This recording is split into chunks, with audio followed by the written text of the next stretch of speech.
Hello everyone, welcome to JK alerts. I hope you are doing well. So आज मैं आपके साथ discuss करूंगा जीके का प्रैक्टिस सेट नंबर 1। और आज के बाद जितने भी जीके के प्रैक्टिस सेट आएंगे मैं उन सब में जीके सारी की सारी जीके इंक्लूड करने की कोशिश करूंगा, चाहे वो जूनियर असिस्टेंट एग्जाम के लिए हो, सब इंस्पेक्टर के लिए हो, इंस्पेक्टर के लिए हो, अकाउंट असिस्टेंट एग्जाम के लिए हो, एसएससी एग्जाम के लिए हो, डिफेंस एग्जाम के लिए हो। कोई भी एग्जाम अगर आप देने जा रहे हो तो ये जीके की प्रैक्टिस सेट जो मैं लाने वाला हूँ, क्लियर, ये जो सीरीज चलने वाली है ये आपको बहुत बहुत ज़्यादा हेल्प करने वाली है। और इन प्रैक्टिस सेट्स में जो क्वेश्चन का लेवल रहेगा वो थोड़ा हार्ड रहेगा, बिल्कुल भी इजी क्वेश्चंस नहीं होंगे। अगर आपने डिटेल में स्टडी की है टॉपिक्स की तभी आप इन क्वेश्चंस को आंसर कर पाओगे, अदरवाइज नहीं कर पाओगे। और मेरी एक्सप्लेनेशन से पहले आपने ये सब क्वेश्चंस जो है वो खुद अटेम्प्ट करने हैं, और जितना भी आपका स्कोर आएगा वो मुझे कमेंट सेक्शन में देना है, क्लियर। और आप एक इस तरह से मतलब इसको आप मॉक टेस्ट की तरह समझ सकते हैं, क्लियर। बट मैं थोड़ी एक्सप्लेनेशन भी इसमें दे दूंगा, क्लियर, बट आप इसको मॉक टेस्ट की तरह समझे। तो फर्स्ट क्वेश्चन मैं आपको पढ़ के सुनाता हूं, फिर आप उस क्वेश्चन के बारे में सोचिए, आंसर ढूंढिए, क्लियर, और कहीं एक कॉपी पे लिख लीजिए। सो फर्स्ट क्वेश्चन है, which country is a member of MGC, ASEAN and BIMSTEC. आपको बताना है कि एमजीसी, एशियान और बिम्स्टेक इन तीनों ऑर्गेनाइजेशन की मतलब इन चारों में से कौन सा मेंबर है, क्लियर। तो ऑप्शंस हैं Thailand, Myanmar, India and Bhutan. देखिए आपको पता है कि ऑर्गेनाइजेशन वाला जो टॉपिक है ये हमारे सिलेबस में जो है वो मेंशन है, क्लियर। तो ये तो ऑब्वियस है कि इससे एक ना दो क्वेश्चन जरूर बनेगा एग्जाम में। और क्वेश्चन क्या बन सकता है, या तो आपको हेडक्वार्टर पूछा जा सकता है, या तो आपको मेंबर कंट्रीज के बारे में पूछा जा सकता है, क्लियर। तो आपको दो ही चीजें पढ़नी है ऑर्गेनाइजेशन में। एक तो आपको पढ़ना है कि कौन कौन सी ऑर्गेनाइजेशन के कौन कौन से मेंबर कंट्रीज हैं, और दूसरा आपको पूछा जा सकता है कि इनके हेडक्वार्टर कहाँ पे है। तो सबसे पहला क्वेश्चन मैं आपको पूछता हूं, आपने इसका आंसर कमेंट सेक्शन में देना है। आपने इन सब ऑर्गेनाइजेशन का हेडक्वार्टर मुझे बताना है, क्लियर। इन सब ऑर्गेनाइजेशन का हेडक्वार्टर मुझे आपने कमेंट सेक्शन में बताना है। सो अब मैं आपको बता देता हूं कि एमजीसी, एशियान और बिम्स्टेक क्या है। देखो एमजीसी क्या है, MGC stands for Mekong Ganga corporation. MGC stands for Mekong Ganga corporation, और इसमें 6 मेंबर्स हैं, क्लियर। ये 6 मेंबर्स की ऑर्गेनाइजेशन है, और इसमें कौन कौन से मेंबर्स हैं, क्लियर, वो है India, Thailand, Myanmar, Cambodia, Laos and Vietnam. एक बार दोबारा पढ़ के सुना देता हूँ। 6 मेंबर्स हैं एमजीसी में, that is India, Thailand, Myanmar, Cambodia, Laos and Vietnam. और इन कंट्रीज की आपको करेंसी एंड कैपिटल सबकी पता होनी चाहिए, खासकर एशियन कंट्रीज की, बिम्स्टेक कंट्रीज की, क्लियर। तो ये था एमजीसी के बारे में। अब बात कर लेते हैं एशियन कंट्रीज के बारे में। देखो एशियन में 10 मेंबर्स हैं, 10 कंट्रीज हैं। कौन कौन सी है, इंडोनेशिया है, मलेशिया है, फिलीपींस है, सिंगापुर है, थाईलैंड है, ब्रुनई है, लाओस है, म्यांमार है, कैम्बोडिया है और वियतनाम है, क्लियर। तो ये 10 कंट्रीज हैं। इन 10 के 10 कंट्रीज के नाम आपको टिप पे होने चाहिए। और इसके भी अब बात करते हैं बिम्स्टेक के बारे में। बिम्स्टेक के 7 मेंबर्स हैं, इस ऑर्गेनाइजेशन में 7 मेंबर्स हैं।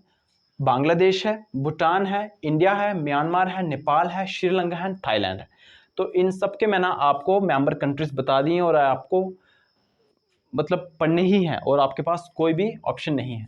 तो अब हमारे क्वेश्चन की तरफ मूव करते हैं। देखो उसने पूछा था कि कौन सी कंट्री जो है वो एमजीसी, एशियन और बिम्स्टेक तीनों का मतलब तीनों के मेंबर है, क्लियर। तो देखो अगर मैं थाईलैंड की बात करूं तो क्या एमजीसी में थाईलैंड है, यस, एमजीसी में थाईलैंड है। एशियन की बात करूं तो एशियन में थाईलैंड है, यस, थाईलैंड है, क्लियर। और बिम्स्टेक की बात करूं तो थाईलैंड है, थाईलैंड है। इसका मतलब इसका जो आंसर है वो थाईलैंड होगा, क्लियर। तो जो थाईलैंड है वो एमजीसी, एशियन और बिम्स्टेक तीनों के तीनों ऑर्गेनाइजेशन का मेंबर है। बट मैं आपको एक बात बता दूं, मैं म्यांमार की अगर मैं बात करूं तो एमजीसी का मेंबर जो है वो म्यांमार भी है, क्लियर। एशियन का मेंबर म्यांमार है, और बिम्स्टेक का जो मेंबर है वो म्यांमार है। तो इसका मतलब इसका जो आंसर है वो म्यांमार भी होगा। अगर मैं इंडिया की बात करूं तो एमजीसी का मेंबर इंडिया तो है, क्लियर, बिम्स्टेक का भी है, बट एशियन जो है मतलब इंडिया जो है वो एशियन कंट्रीज का मेंबर नहीं है, क्लियर। तो इंडिया तो आंसर नहीं हो सकता, और भूटान भी आंसर नहीं हो सकता, क्योंकि ये एमजीसी में ही नहीं है। तो एक में नहीं है तो बाकी देख के कोई फायदा नहीं है। तो इस क्वेश्चन का जो आंसर है वो थाईलैंड और म्यांमार है, क्लियर। इस क्वेश्चन का जो आंसर है वो थाईलैंड और म्यांमार है, और ये आपको जरूरी है, बहुत जरूरी है इन सब कंट्रीज के नाम याद रखना, क्लियर। और कमेंट सेक्शन में आपने इन तीनों के मुझे हेडक्वार्टर के नाम बताने हैं कि इनका हेडक्वार्टर कहाँ पे है। क्लियर? आई होप आपको कुछ सीखने को मिला होगा। अब नेक्स्ट क्वेश्चन है, arrange the following lakes from north to south. देखो मैं जैसे कि मैं आपको पहले बता चुका हूँ, क्वेश्चंस का लेवल थोड़ा हार्ड रहेगा। क्लियर? डिटेल स्टडी की है तभी ये क्वेश्चन हो पाएंगे, अदरवाइज नहीं हो पाएंगे। So arrange the following lakes from north to south. आपको क्या करना है कि नॉर्थ से साउथ की तरफ इन लेक्स को अरेंज करना है। देखो पहली है नागार्जुन सागर, दूसरा है गोविंद सागर, तीसरा है कृष्णा राज सागर और फोर्थ वन है गोविंद बल्लभ पंत सागर। अब आप सोच रहे होंगे कि ये कौन सी लेक है, इनके बारे में तो कभी हमने सुना नहीं, हमने तो मतलब अलग अलग लेक्स के बारे में सुना है। तो मैं आपको बता दूं ये आर्टिफिशियल लेक के बारे में बात हो रही है। आर्टिफिशियल लेक क्या होती है? देखो जो हम डैम्स बनाते हैं, जो हम रिजर्वायर्स बनाते हैं, पानी स्टोर करते हैं, वो एक तरह की लेक ही तो है। बट वो जो लेक्स हैं वो हमने खुद कंस्ट्रक्ट की हैं, तो वो आर्टिफिशियल लेक्स में आती हैं। तो ये आर्टिफिशियल लेक्स के बारे में बात हो रही है। क्लियर? ये आर्टिफिशियल लेक के बारे में बात हो रही है।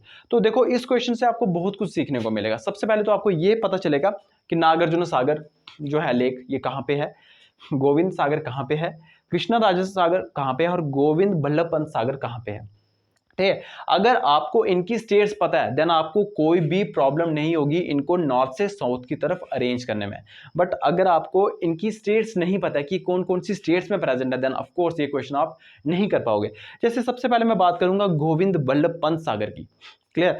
गोविंद बल्लभ पंत सागर की अगर आपसे पूछा जाता है कि इंडिया की सबसे बड़ी आर्टिफिशियल लेक कौन सी है, इंडिया की सबसे बड़ी आर्टिफिशियल लेक कौन सी है, तो इसका जो आंसर होगा वो होगा गोविंद बल्लभ पंत सागर। क्लियर? और इसको रिहान डैम के नाम से भी जाना जाता है, याद रखना, इसको रिहान डैम के नाम से भी जाना जाता है। आपने रिहान डैम सुना ही होगा।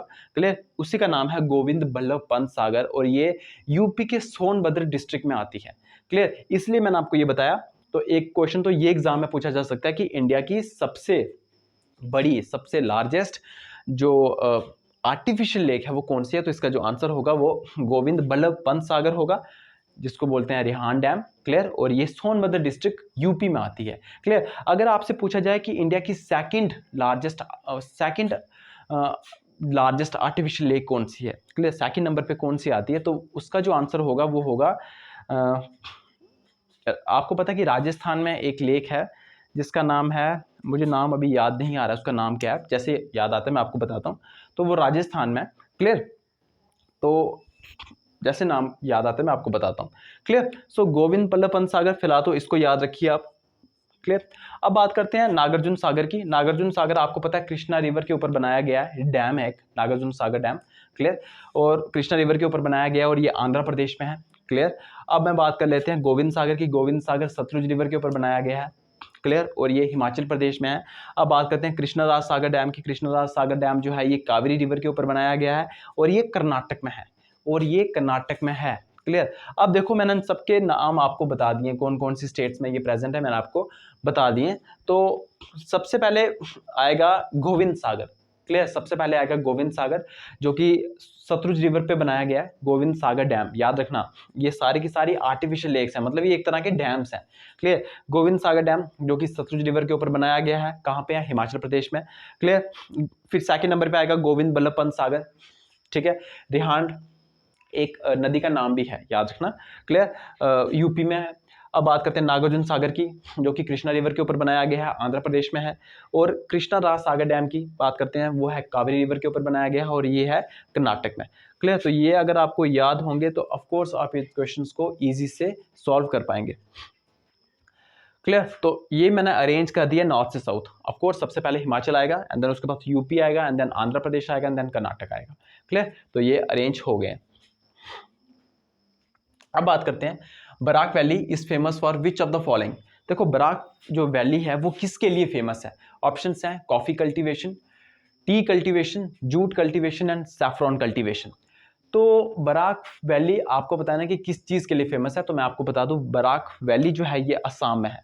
सबसे पहली बात, बराक वैली जो है ये असम में है और बराक वैली जो है ये टी कल्टीवेशन के लिए फेमस है। याद रखना बराक वैली जो है ये टी कल्टीवेशन के लिए फेमस है, तो इसका जो आंसर होगा वो बी होगा, टी कल्टीवेशन। क्लियर? अब बात करते हैं एक और वैली है, जैसे बहुत फेमस वैली है वो आंध्र प्रदेश में है, उसका नाम है अरक्कू वैली। याद रखना अरक्कू वैली, अरक्कू वैली आंध्र प्रदेश में है और ये कॉफी कल्टीवेशन के लिए फेमस है। क्लियर। तो दो वैलीज़ के नाम आपको याद रखना है, एक बराक वैली जो कि असम में है और एक है अरक्कू वैली जो कि आंध्र प्रदेश में है।